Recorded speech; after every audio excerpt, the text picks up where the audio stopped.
Hey everyone, Mr. Happy here, and welcome back to Let's Play Final Fantasy XIV. I know, another time where it's gone for so long, and he comes back and he says, hey, we're doing it again. So this Let's Play, I'm going to be doing kind of the menial tasks. It's something that I said I didn't really want to do too much in Let's Play Final Fantasy XIV, and was one of the main reasons why I just hadn't felt the motivation to make videos for it in quite some time. That being said, I'm going to spend a little bit of this time doing these more menial tasks. I like how as soon as I started recording, by the way, all the background music went away. I still have my other background music at least, yeah? Yeah? No? No, there it is. Alright. Wasn't sure because I was like, I'm pretty sure I play with all the sound effects off whenever I'm on this character. So, yeah, I want to take some of the time while I'm going through some of these other quests, because we do have a lot of the, I guess, less important quests to get through right now. And I want to take that time to talk a little bit about why the game, or why this series was on, I guess, lockdown or on extended leave, pretty much, and talk about why I'm deciding to do it again, and steps we're taking to kind of get the series back to its roots. And that's kind of going to be the primary theme of this video as we go throughout the Ruby Sea and get caught up a little bit on Healer Happy, who we haven't had the pleasure of playing in quite some time. So this series mostly disappeared, as many of you have probably heard me talk about and complain, and multiple of the other ones, is that it was such a huge time sink. It was a very large time investment in general to create one of these videos, and I guess the amount of work I could get done simultaneously while doing one of these videos, especially with my new setup, wasn't ideal.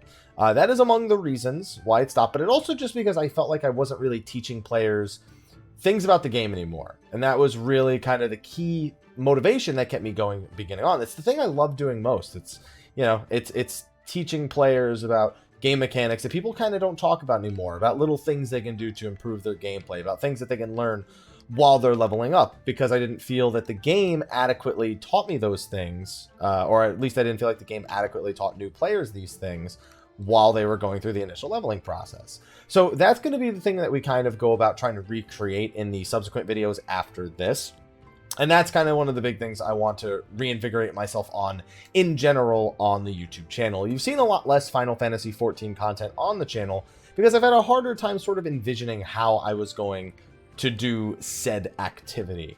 And I think with some recent events happening in my life, you've probably seen some more emotional videos coming out of me recently, talk about hard times and all that. I've done it in a bunch of videos. I don't think you guys really want to or need to hear it another time. But I feel like going back to my roots a little bit has been something that's been giving me a bit of comfort. If I could find the singular item, that would give me a lot more comfort as well. Let's see, what do I need? I need gather info. Oh, it's because I got to talk to NPCs. I keep looking for shiny items. I got to gather information. That can be gotten in a multitude of ways.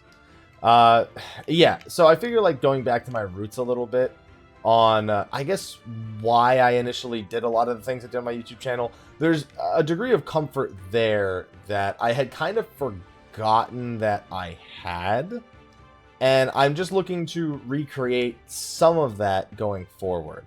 So the Healer Happy series is still going to be entirely about introducing players to game mechanics or to certain aspects of the game overall to help them, I guess, get a better understanding of certain things that the game I don't feel like the game does a good enough job teaching them. I always struggled with this quest, by the way. Nothing has changed. I still always have a hard time spotting the items or the quote information for this quest around Onokoro. There's always like something that just gets away from me, and I don't know what it is. This is, I think, the third time I've had to do this series of quests, and for some reason I just always struggle with it. I can't particularly figure out the reason. It just happens every time. It's not you. I really wish it was, but it's not you. How am I supposed to teach new players how to do stuff if I can't even find this? And so yeah, that's kind of just the core thing that we're going to try to recreate throughout the series. The frustrations of leveling characters, the things you can do to kind of ease yourself through it, etc., etc. Maybe I should go to the other location? I don't know what it is. This one always gets away from me. I have no good reason. There's no good reason why I am incapable of figuring this out other than my own incompetence. And I can't even dive yet, so it's not... I know it's... Oh, you know what? I know what always gets me. I just figured it out. Because it's right up there. I always forget that, like, the bottom end of that ship technically is in the quest area. Because I have the map so zoomed out. That I always forget to go up here. Because the other one's over to the east. I don't know why. It's like, this is as far on the edge of the circle as you can possibly be. So, of the 3 times I've done this, all 3 times I forget there's somebody up on that ship because it is technically in range of the quest marker itself. The Ruby Sea, by the way, so let's kind of get on track with the Ruby Sea with, I guess, the progression we've made. I don't know what I said in the part prior to this because it has been a long time since I did the part prior to this. But the Ruby Sea has always been... In terms of the way it looks, I think it's a beautiful zone. It's always been one of the most frustrating zones to me from a gameplay perspective. It just isn't one that I particularly enjoyed going through. You know, hopping from island to island and getting around without flying just wasn't much in my wheelhouse. Speaking of which, ether currents, something I need to remember to go back and do. Luckily, the ether currents in this zone are all pretty straightforward. I don't think I have the quests yet. The level 63 dungeon, I think, is the next dungeon quest that we're going to be doing in the Let's Play Healer Happy series. And, yeah, no, I'm pretty sure that's it. This is mostly just me going through the quests themselves. The price of betrayal... Oh, I remember what happened the last time I played. So the last time I did a Healer Happy video, I'm pretty sure... that sorry, I'm just looking for the other marker real quick. Oh, there it is. I'm standing in it. My color blindness just makes it really hard to see. I remember I did a quest that gives me one of the ether currents, Price of Betrayal, and I ended up teleporting away. So I have an ether current on the other side of the map that needs handing in, and I'm pretty sure the closest way to get over there is literally right by the entrance. Yeah, it's literally right outside Kugane. So luckily that's not too bad. We can just teleport back to the Kugane Aetheryte. Do I have this Aetheryte, by the way? I don't remember if I did that. Yes, I did. And we'll be all caught up on those ether currents. It's actually something that I kind of forgot was a factor in this game. It's been a long time since I've had to talk about ether currents, or I guess discover new ether currents. That it's kind of been something that slipped my mind as something I was going to have to do coming back into this series. It's one of those things that I feel like, you know, it frustrated us a lot more back in Heavensward. They were much more difficult and they've been streamlined. Even the old ones have been streamlined quite a bit since then. But man, it's just... it's one of those gameplay elements you just kind of forget exists when you haven't done it in a really long time. Alright, so we got 3 story quests to do right here. And the Ruby Sea, luckily, moves through at a... I feel like it's a reasonable pace. Although Ruby Sea was one of my less favorite zones to actually progress through, I did feel like it went at a speed that wasn't unsatisfactory. I feel like this was probably... This and the actual island hopping were probably the 2 most frustrating parts for me, personally. But none of them were so frustrating. I guess this generally stands for most of Stormblood. None of the quests were so frustrating that it felt like it was being paced too poorly. I do skip, as you guys know, I skip around a lot of side quests, unless they are, like, necessary for me to move forward, either in the story or from unlocking new... content such as dungeons and whatnot. You guys know I'm a dirty side quest skipper, and there's a lot of great side quests in Stormblood, but luckily with the way that I play, it's just the way the quests are laid out, I feel like is very conducive to my play style specifically. I would like to say that if you are someone who is interested in learning more about the lore and the world, Stormblood. Where did I get Stormblust from? Where was I going with that one? Stormblood actually has some really great side stories. One of which looks like is going to be explored a little bit more in the patch 4.4 main story. I won't spoil it for you too much, but it has something to do with the Azim Steppe. Those of you who have seen the trailer probably already know the direction that I'm going with that one. Speaking of which, 224 Yalms to the north, so we're actually going to this quest, and we're going to an Ether Current at the same time. I think this one sits right over there. Nope, not doing any fates. Oh man, fates. That's a thing. Yep, there it is. Man, I really hope that fates get reworked to a degree in the next expansion. And I know that it's been so long since I've recorded Healer Happy that the idea of talking about the next expansion when this character is level, what, 62 is, it's a bit nuts, but it's something that, you know, it's a topic as of recent. Fates are something I really want to see reworked a little bit going into 4.4. They're always great at the start of expansions. You know, everyone's doing them, whether they're gated out of quests that they can actually do in the main story, too low a level, or it's just bugging out because it's a fresh release. Fates have always been kind of reliable, but I'd like to see the system evolved a little bit more. Chain Fates right now don't really feel like Chain Fates, and even the ones that are don't really have much impact on the map itself, minus maybe 1 or 2 I can think of in South Shroud. And I'd like to see that moved, I guess, to have a little bit more impact on the zone and on accessibility to the players. I feel like it could add, I guess, a more, livable area, a more realistic, a more evolving feel to the open world itself. Oh, man. And then other than that, we're going to go around looking through destinations and getting through all these quests. Oh, there you go. That's the one I needed. So it's actually kind of fortunate that I'm in the Ruby Sea, because it may actually be beneficial to me to do a video on Heaven on High. Heaven on High, some of you may remember as part of the earlier videos, we made a video about a place called Palace of the Dead. And it's the first deep dungeon of the game. I went through a few floors on it, didn't do the whole thing, just because it was just trying to introduce players to some of the core concepts that make up Palace of the Dead. A new deep dungeon released some time ago. Not even some time ago, very recently in relation to the recording of this part, called Heaven on High. And it's similar in most regards. It definitely has some changes, though. And considering it's a piece of content that you can access as early as level 60, it's something that I should definitely look to get a video out sometime soon-ish about for the Let's Play series. I think we should maybe just get our footing first a little bit, and then double back and worry about where we stand in regards to Heaven on High. There's a lot to share with the Healer Happy series now. Having waited until patch 4.4 was almost upon us to start re-recording, there's a lot to go about and share information, updates that have happened. And honestly, even though he's Healer Happy, I'd kind of like to dive into some of the other jobs, some of the other roles, and maybe use Healer Happy as not only a learning experience for the players that are watching, but a little bit of a learning experience for myself, because again, that kind of goes back to the roots of Healer Happy, where I was teaching myself about controller play. And I'm sure you're going to see that go just straight in the trash as soon as I actually have to start doing actions, mostly just because I don't remember where anything is on my hotbar. Like, I see certain things. Like, I see that. But, like, I don't see... Oh, there it is. That's only one enemy. What am I doing?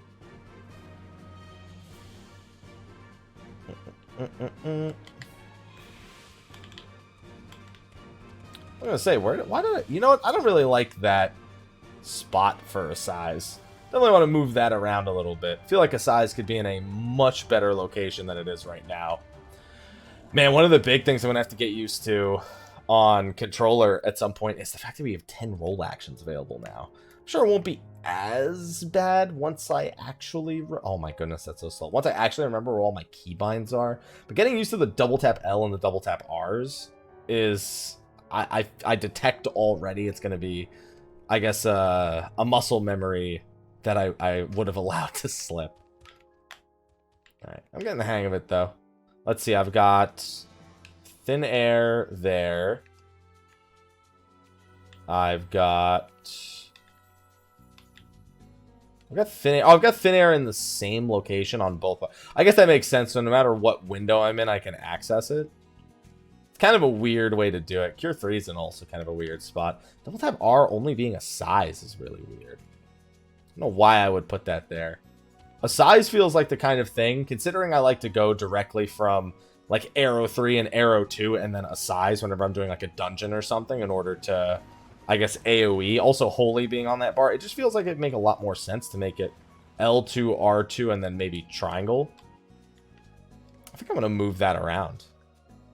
Let's see, actions. I guess not even really move it around. I'm just going to straight up put it there. Again, for like the 4th time, I'm going to have this like assigned to my bar. Please assign a button combination. Okay, I'm trying to do that.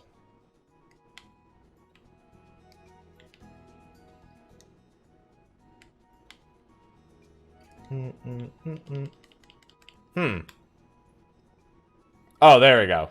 I'm an idiot.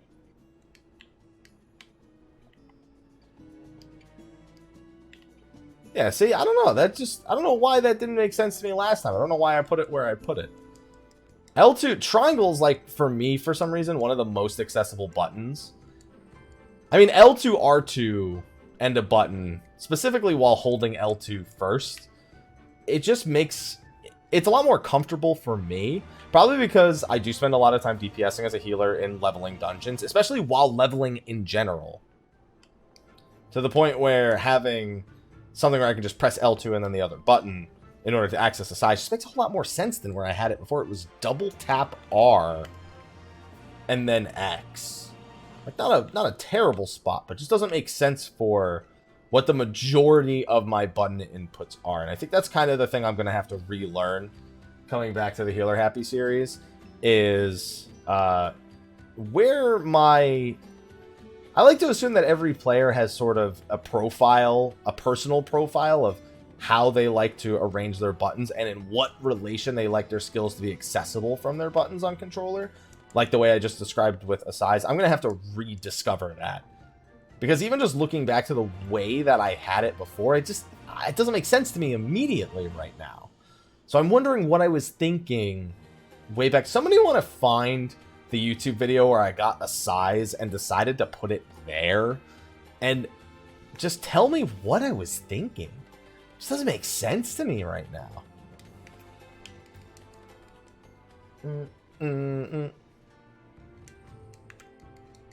Alright, we should be moving at a pretty regular pace towards the actual ability to swim and dive and everything.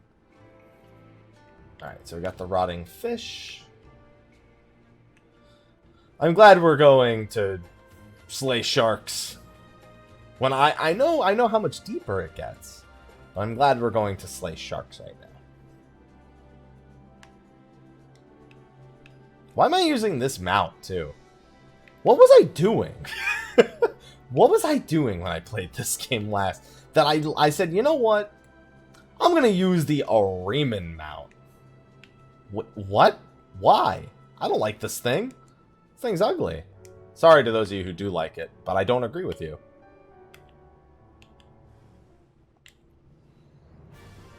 See, like now, I can just see how much more sense that makes with the way that I've been playing. One thing I will say is I remember always having issues with placing asylums, and that doesn't seem to have improved at all. Although I really like my Tetra placement. Although I forgot that that was my Tetra placement for a hot second, and ended up using Tetra instead of Asylum, which is what I actually wanted to use. I'm saying I'm dumb, okay? That's all you need to know. Speaking of dumb, I probably have done... What other dumb things have I done on this character? Like, what's going on here? This is the level 60 White Mage weapon. Cool. It's also a level 60 White Mage weapon. It's a crafted one, isn't it? Yes, it is. We've got a Thyracine. Like, have I... Is this up to date? It's not. I had boots. Although I think I might have just got those boots. I'm just trying to figure out, because I've probably done some other dumb things. Keep it. Wait, where am I roll? Oh, so I've got that. I've got Shroud of Saints. Where is... It's just me, or are there like a lot of buttons missing from what should actually be on my hotbar? Okay, I see Largess, or Largess, whatever. Okay, protect. Why is Eye for an Eye here? Get that out of here. At the very least, I should have, if not Cleric Stance, Asuna, just because I don't remember half these fights. So, maybe I should put that. No. Sign the hotbar.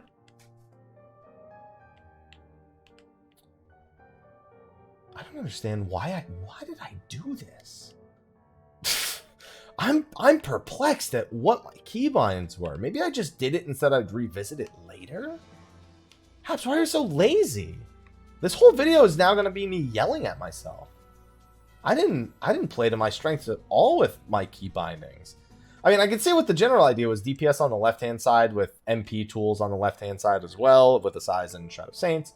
Thin air is accessible on both sides, regardless of what I'm doing. But you know what else doesn't make sense? Oh, never mind, that makes sense. I was gonna say, I should have presence of mind right next to a size, and I did, so I'm glad that I just thought of it.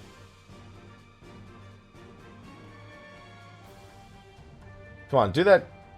Don't you do like a line AoE? Aggressive shark?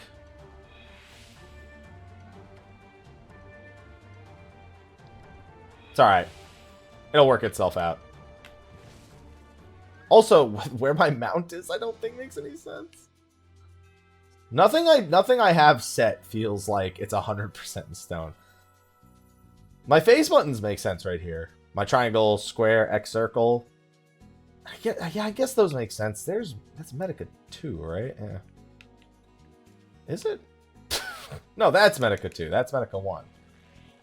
And then that's Regen, Larkess, Asylum, Asuna, Thin Air, Repose, I guess. Cure 3 in the chance I actually need it.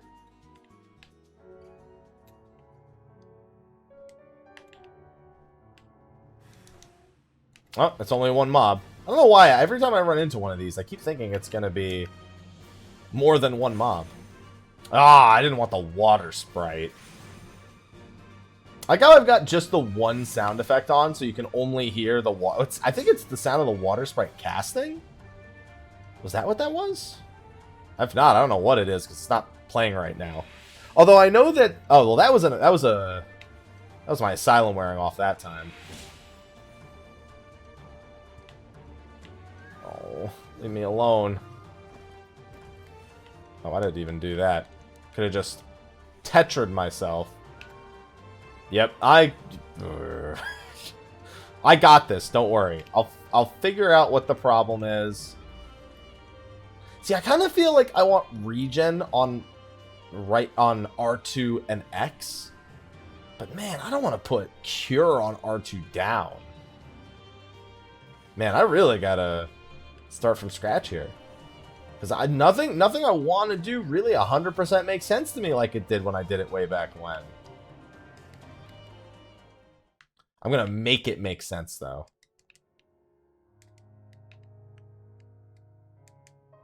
Come on. Cutscene's done. There you go. Now see, I'm the kind of person who under normal circumstances would totally just teleport back even though it's right there.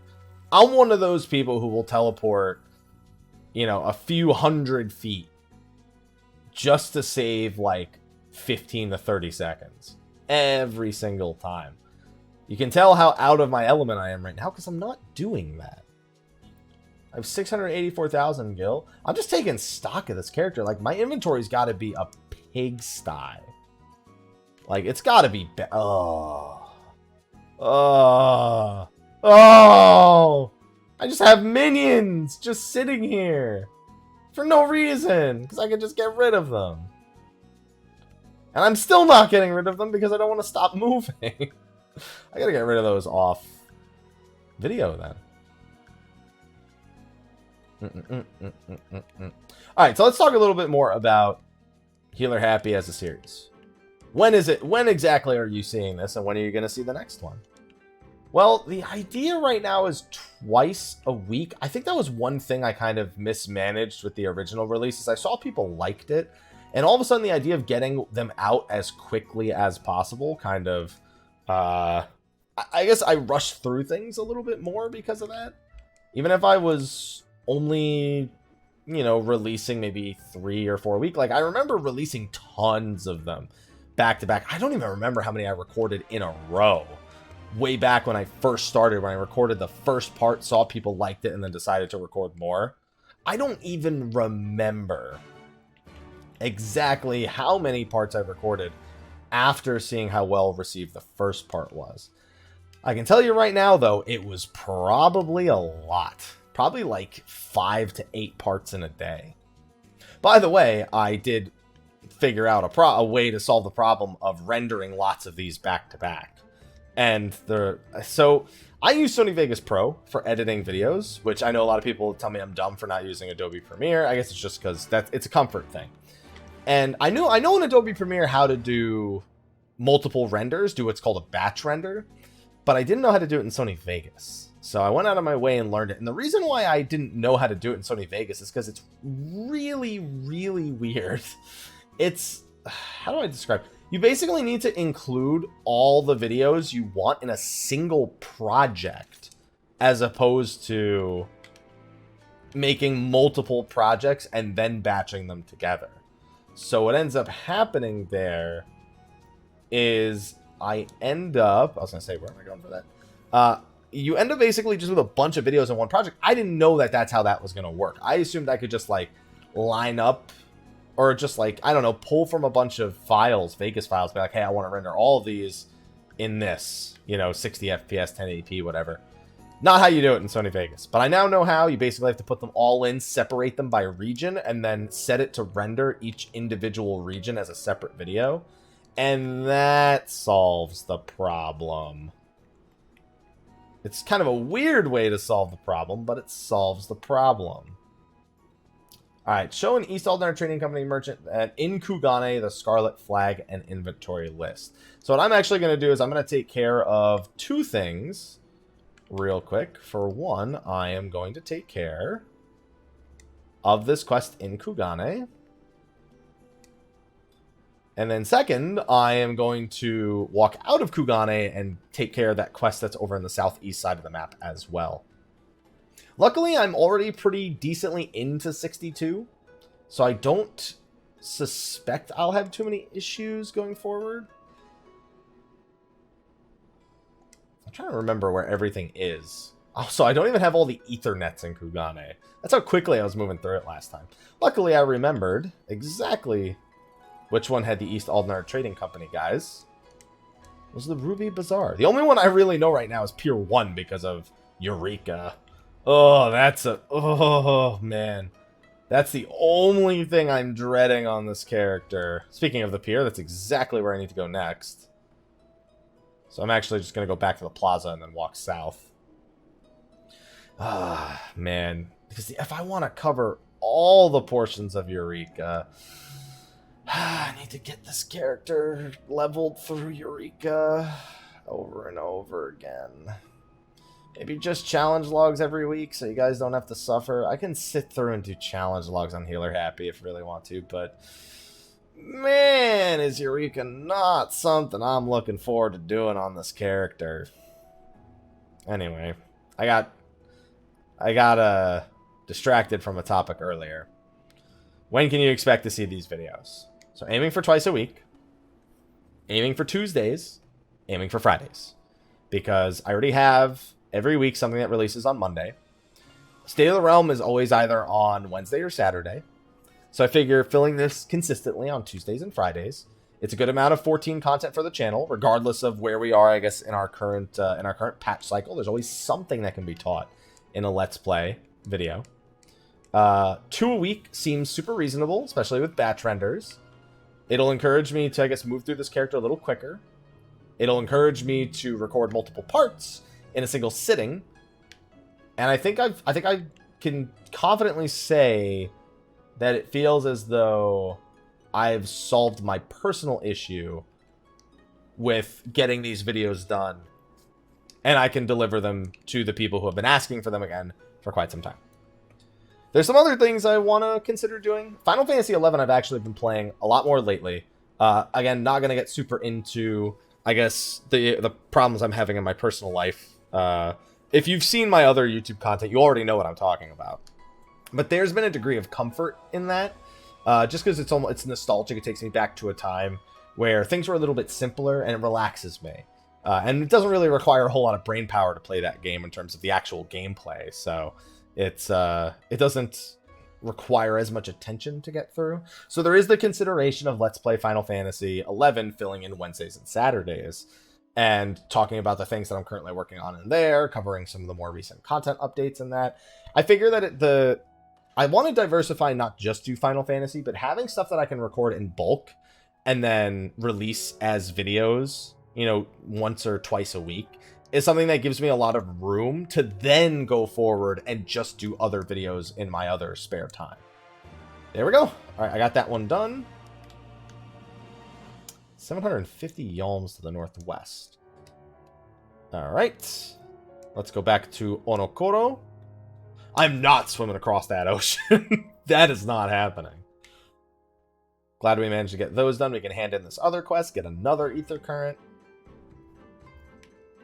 Yeah, so the next dungeon I'm going to get is level 63. So what I'm suspecting will happen is I should get to 63... I don't want to say soon, because I don't think it'll be in this video in particular. But I think now that I've kind of covered the base points that I wanted to cover in this video, I can probably just get myself to Tamamizu, and then we can call this a video, and then I can record another video.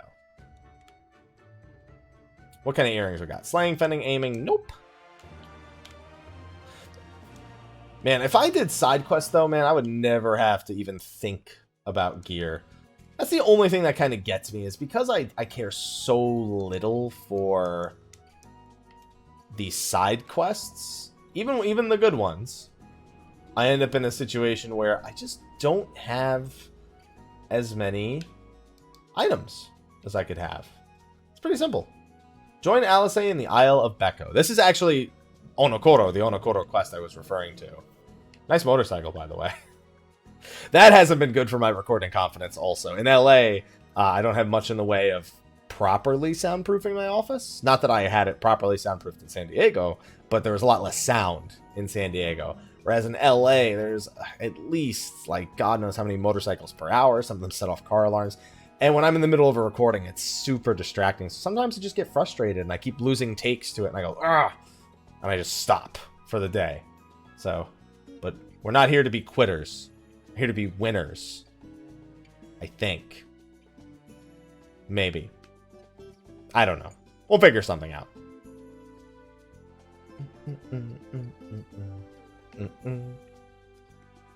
Oh, Ruby C. You never cease to amaze me. Leave me alone, Sea Serpent. I want nothing to do with you. I have no qualms with you. This music sounds way too exciting considering what I'm actually doing. I think I might move Sprint also. You know what? The Ether Compass is there for convenience. I will not have that Ether Compass there once I hit 70. I'll move the Ether Compass somewhere else, like somewhere way out of the way. Like there. I must have just gotten tired of double tapping L to get there and just did that instead.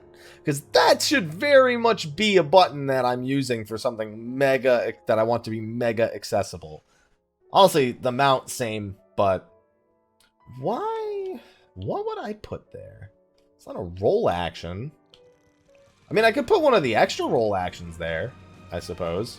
Because in patch 4.4, currently we only have 5 roll actions. In 4.4, we're going to be able to access all 10 of them simultaneously.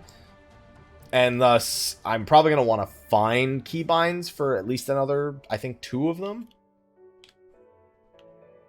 And that spot right there is a definite candidate. So this quest I remember right here, on being another quest in the Ruby Sea that just confused me at first. The quest dialogue tells you there's an entrance to the south that will take you into Tamamizu. And I guess because it was launched and I was speeding through it, I didn't really pay it much mind. But yeah, I mean, legit, the text tells you that this cave exists, and I didn't see it the first time, and thus I didn't respond to it properly. I'm also pretty sure that there's an ether current, like, here somewhere. To the southeast? Oh, no, it's at the top of the Isle of Beko. I might want to go back up and grab it, but first I should get the teleport to Tamamizu. Which we're going to get after this cutscene that we're skipping. If you're someone who's watching this and is wondering about the entire rest of the series I'm talking about, it's a little bit outdated for some of the earlier levels. But there is a playlist in the description. And probably on the end card, too. Would be smart to put one on the end card. And it's just a whole series I made for this. And hopefully you enjoy it. If you're not already, if you were enjoying it, then I hope you'll enjoy its return. Its actual return. Like, I'm committed to the idea. Okay, even with 4.4 coming around the corner, I'm just going to mass record these, and some of these will come out after 4.4. Some of them will come out before 4.4. You know what? And then when they come out, they come out. Maybe I'll like interrupt my recording cycle at some point and be like, all right, let me go out of order here to do something for 4.4. But for the most part, probably not going to do that because this character will probably not be 70 by then. Oh, Sorobon, we are going to go on adventures, buddy. Slay an Uniku for its carapace. So those are actually back up in the Isle of Beko. Before I forget, though. There we go.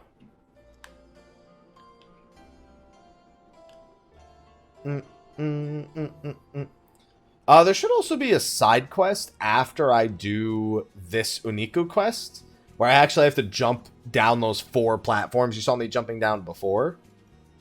I think without a mount, specifically. That's what's required of me. But those should be on the surface of the Isle of Beko, and then I can go grab the Ether Current right there. I know I said I kind of wanted to wrap the video up around the time we got to Tamamizu. However, these last 2 things don't take too long. Especially because, considering, I don't know how far we are from the next Primal fight. I know that Tamamizu marks being pretty far into the Ruby Sea storyline. How far it is in respect to the next trial that we're going to have to do, I'm not 100% certain. I don't think it's that far away. To the point where I might be able to do some story quests and get that done in the next video, as opposed to taking like 10 minutes to get it done in the next video and then just being done. And I could still call the video, you know, that instance plus whatever, and it'll be fine. Alright, I gotta go all the way up and around here. I don't know why I keep doing that. It's because I keep wanting to press this, and I just instinctively press the one that's for the mount. For no good reason whatsoever. And we'll drop down, kill an Uniku, and then run back down, and we'll be done with the video. I do appreciate those of you who have stuck around the series and wanted more of the series, even though it's been on this hiatus. And for, you know, tons of explained reasons, you know. I feel like that's something I've kind of lost on my YouTube channel as of late, is sort of the connection between the series I was working on versus, you know, I guess what other people liked them for. I guess I didn't like making them for the same reasons why people liked watching them. And so there was sort of like a disconnect there. But I feel the urge to rekindle that. So I want to. As soon as I remember how to play. As soon as I remember how to play.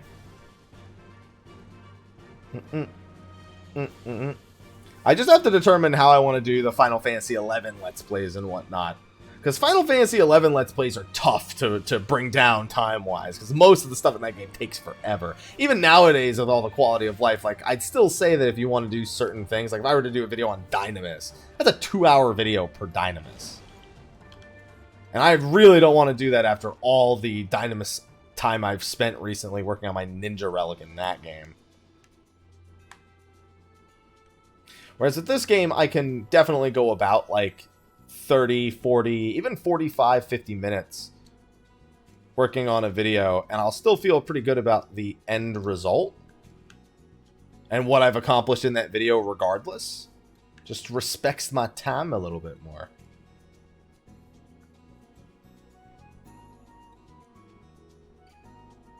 No, but seriously though, I'm taking myself off this map. This thing is more hideous the longer that I'm on it. I don't want it. I don't want this mount. Do a bit of spring cleaning after this cutscene. Oh, my bad. And Chasuble. Is this better? Nah. Ooh, level 63 quest. Would you look at that? We actually did fall behind. I didn't think the next quest was going to be level 63. In Soroban we trust. I do actually think that means we're getting really close to the level 63 trial as well. So, let me first do the spring cleaning. Go into my inventory. We'll use all the consumables that are one-time uses. Imperial Will, he who continues the attack. Did I already have that one, or was it just lagging? Just lagging, got it. I'm gonna say, why would I have used any of these prior? Why would I have more than one? Wind Up Moon Breeda. Wow, I have the Wind Up Moon Breeda in here. Titan card. Grounded Orchestrion roll. I saw Knees Weak Arm Spaghetti in there. There's anti-tower minions right here. This is the 3.0 completion minion. That's back when I got that. What is this for again? Oh, Proto Armor Identify. Okay. I think I remember what that's for. Void Arc Boots. All these cards. These cards need to be traded in. That's why I have so many of those. Now I've got all this armor, but at the very least I can start somewhere. And this is where I kind of wish I'd actually done some of those things. I remember for a while Healer Happy was like so far ahead of everything because I was just super diligent about making use of things like dailies and daily roulettes and whatnot. For the next video, I probably want to just quickly get to 63 off screen before I actually continue on to the next one. Whether that be roulettes or whatever. Not roulettes would actually be a really good way to get back into the swing of doing things. But anyway, that's going to be a wrap for this Let's Play Final Fantasy XIV with Healer Happy. Hopefully you guys enjoyed its return. Hopefully you guys are looking forward to some of the stuff that'll be coming out of the Let's Play series in the future, especially as we get it caught up to the current patches. And yes, we will get it caught up this time. But anyway, thank you for watching. Be sure to like, favorite, subscribe, and share, and stay tuned for more Let's Play Final Fantasy XIV. Until next time, take care.